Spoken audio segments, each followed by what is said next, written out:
여러분 반갑습니다. 끝나지 않은 한국 전쟁이 정전협정을 체결한 지 68주년이 되는 뜻깊은 날에 또 그동안 단절되었던 남북의 직통 연락선이 개통된 날에 오늘 의미 있는 주제를 가지고 심포지움을 하게 된 것을 기쁘게 생각합니다. 우리 민족에게 있어서 분단과 냉전은 사회학적 원죄로 민족 공동체의 생명을 절망의 한계 상황으로 몰아가는 근본 원인이 되고 있습니다. 선교적 관점에서 볼 때 분단과 냉전의 극복은 민족 공동체의 온전하고 총체적인 생명성의 회복, 즉 샬롬을 성취하기 위한 필수적 과제입니다. 71년 전 세계 냉전 체제의 최전선에서 벌어진 냉전 시대 최초의 열전이었던 한국 전쟁 3년은 전쟁과 국가 폭력이 초래하는 현실적 폐해를 웅변적으로 보여주었습니다. 한국 전쟁은 생명 죽임의 참상과 트라우마, 분단 체제의 고착과 냉전 문화의 확산을 야기시키며 반평화의 상징이 되었습니다. 한국 전쟁은 분단 체제 하에서 남과 북이 체제 경쟁을 하며 자기 충족적 사회를 형성해가는 과정에 한반도의 억압적이고 폭력적인 냉전 이데올로기에 기반한 정치와 문화를 구조화하는 근간이 되었습니다. 한국 전쟁이 정전 상태로 지속되면서 전쟁 정치가 자행되었고 분단과 냉전의 사회 심리학이 내면화되었으며 상호 불신과 적개심은 철옹성이 되어서 평화를 향한 상상력을 태화시켰습니다. 한반도의 민은 지금도 지난 20세기 세계 냉전 체제 하에서 기획된 분단과 냉전의 역사의 희생자로 살아가고 있습니다.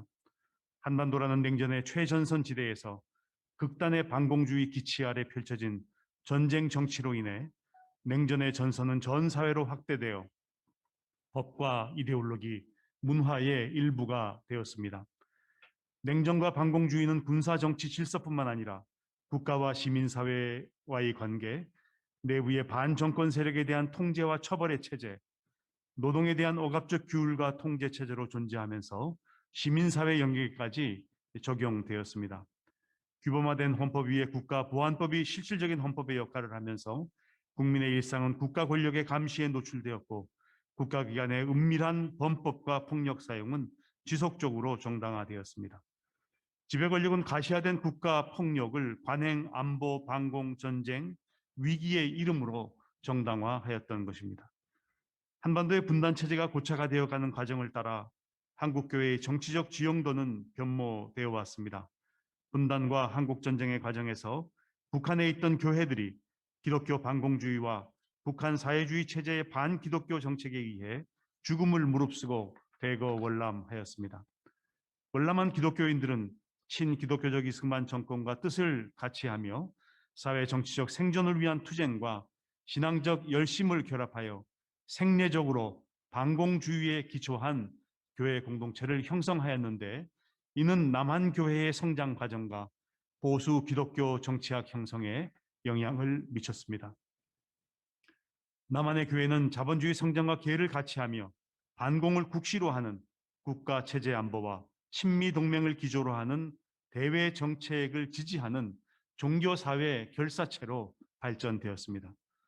민족 공동체의 치유와 화해, 평화, 통일이라는 선교적 관점에서 볼 때 남한의 교회는 그 내부에 냉전 의식에 기초한 분단 구조를 첨예하게 내재화하고 있는 제약을 가지고 있습니다. 한국교회 내에 한국 사회의 재반 냉전적 갈등과 분열의 요소들이 집약적으로 표출되고 있고 북한에 대한 보편적 사랑과 적대적 이데올로기가 공존하고 있습니다. 한국교회의 북한 선교 논의는 국가 이데올로기와 체제 수호라는 권력의 장벽을 넘어서지 못한 채 멸공 북진 통일이나 자본주의 체제로의 흡수 통일의 범주에 속하는 냉전적 묵시론적 역사 전개의 담론을 내포하므로 그 담론 자체가 화해의 복음 정신과 평화 신학에 반하고 있습니다. 이 같은 냉전적 상황은 치유와 화해의 생명 공동체로서 한국교회의 신학적 실천적 잠재력을 약화시키고 있습니다. 화평이신 예수 그리스도는 남남 갈등의 사이에 계신 하나님, 남남 갈등의 원죄인 남북 분단의 사이에 십자가에 달린 채 가로질러 누워 계시며 분단의 죄악을 십자가에 못 박고 진리 안에 소통하라고 초대하시는 하나님이십니다. 사이에 계신 하나님께서 진리의 영이신 성령의 소통을 통해 남과 북에 요청하시는 새 사람, 새 세상은 어떤 것일까? 그 새로운 존재, 새 세상을 위해 우리가 상대화하고 극복하고 끝내는 폐기해야 할 신조와 율법과 법조문, 이데올로기와 체제는 무엇일까를 깊이 성찰하고 실천해야 합니다. 우리 그리스도인들이 남남 갈등의 화해의 사도로서 일상에서 분단과 냉전의 고를 넘어 분단 냉전 의식을 평화 공존 의식으로 전환하는 사이에 선 존재로 살아갈 때 그 새로운 존재로서의 삶 안에서 새 세상은 이미 잉태되어 성장해 가고 있는 것입니다. 오늘은 한국전쟁 정전협정 68주년이 되는 날입니다. 냉전과 한국 기독교를 주제로 펼쳐지는 이번 심포지움을 통해 한국교회가 냉전을 넘어 치유와 화해의 생명 공동체로 나아가는 역사의 좁은 길을 발견하고 걸을 수 있게 되기를 간절히 희망합니다. 감사합니다.